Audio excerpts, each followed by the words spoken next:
외국인의 순매도 물량이 1,700억 원을 넘어선 상황인데요. 수급의 포인트는 어디에 잡아야 하는지 도움 말씀 들어보겠습니다. SK증권 영업부 PIB센터의 김우식 차장입니다. 안녕하세요. 네, 안녕하십니까. 네, 오늘의 수급 포인트 어떤 게 되겠습니까?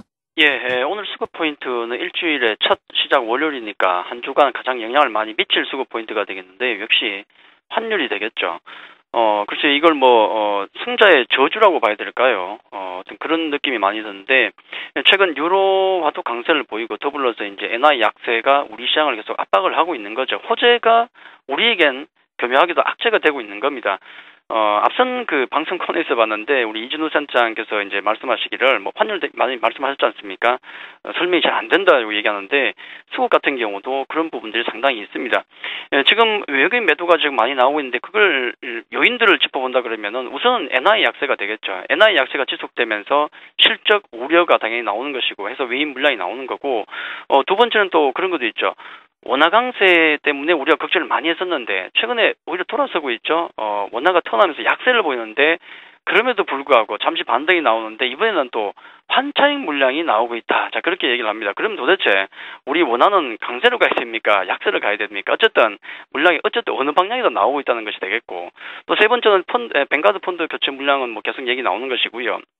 거기다가 또 네 번째 계속 얘기 나오는 것 계절적인 프로그램 차익 매물 자 그것도 겹치면서 어려운 국면을 보이고 있죠. 어떤 조건에서든 무조건 매물이 나오는 이상한 그런 상황이 돼버린 겁니다. 이번 주 역시 환율이 가장 중요한 변수가 될 걸로 보이는데 제가 이번 주 한 주간의 일정을 좀 보여드리겠습니다. 또 중요한 또 일정이 있죠. 환율 관련해서도 잠깐 내용을 보겠는데 글로벌 주요 경제 일정을 보시면은 경제 지표들 같은 경우도 참 많이 발표가 되네요. 이번 주에 중요한 변수들이 굉장히 많습니다만은 특히나 이제 계절이 월이 바뀌죠. 1월에서 2월로 넘어가게 되는데 항상 초에 발표되는 중요한 A급 지표 미국의 1월 ISM 제조업 지수가 있고 또 1월 고용 보고서가 있죠.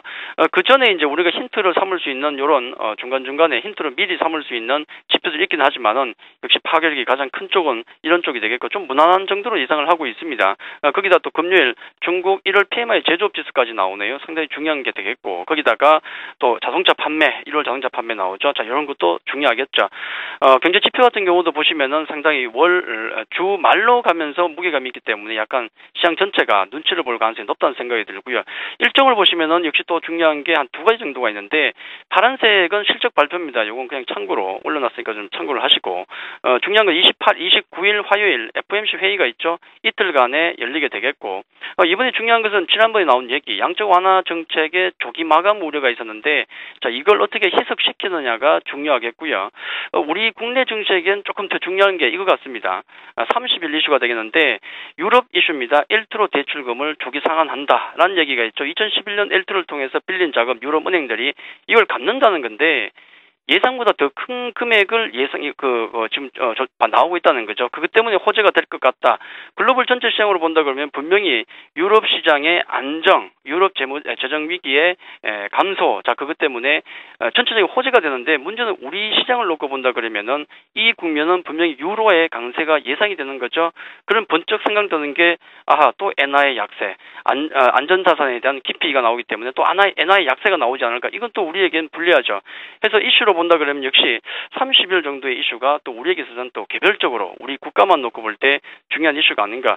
결국 상당히 좀 눈치 볼 만한 것들이 많기 때문에 이번 한 주 같은 경우도 이런 일정에 따라서 상당히 소극적인 눈치 보기 장이 열릴 가능성이 높다. 그렇게 말씀을 드리겠습니다.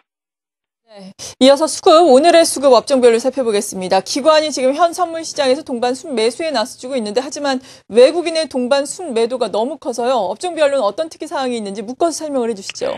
외국인, 우리 기관 같은 경우는 큰 특징이 솔직히 없습니다만, 외국인은 특징 두 가지가 있죠.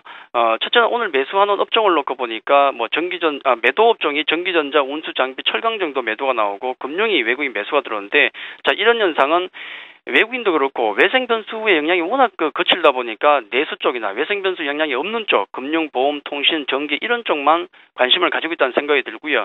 거기다 금요일과 오늘 보시면은 외국인 매도가 부쩍 늘었죠. 자, 이런 흐름 같은 경우는 프로그램 매도도 있겠지만은 삼성전자와 자동차에 대한 매도가 유별나게 많습니다. 금요일도 그랬었고 오늘도 그런데 삼성전자와 자동차 두 개를 묶어보면은 우리 증시 전체에서 27% 정도를 차지하고 있거든요. 근데 그렇게 계산한다 그러면은 약 400억 정도의 매도가 나오는 게 정상적인데 오늘 세 개 종목에서 무려 1,000억 이상의 매도가 나온다는 것은 어떤 프로그램 매도보다도 개별적인 어떤 종목에 대한 매도가 부쩍 금요일과 오늘 늘었다는 특징이 있겠고, 자, 그 와중에 매수가 들어온 종목을 보니까 외국인들은 뭐 KB금융, 하나금융지주, 아까 금융주 말씀드렸다시피 그런 종목이고, LG전자, 삼성생명이 또 들어가 있죠. SK이노베이션 정도가 되겠고요.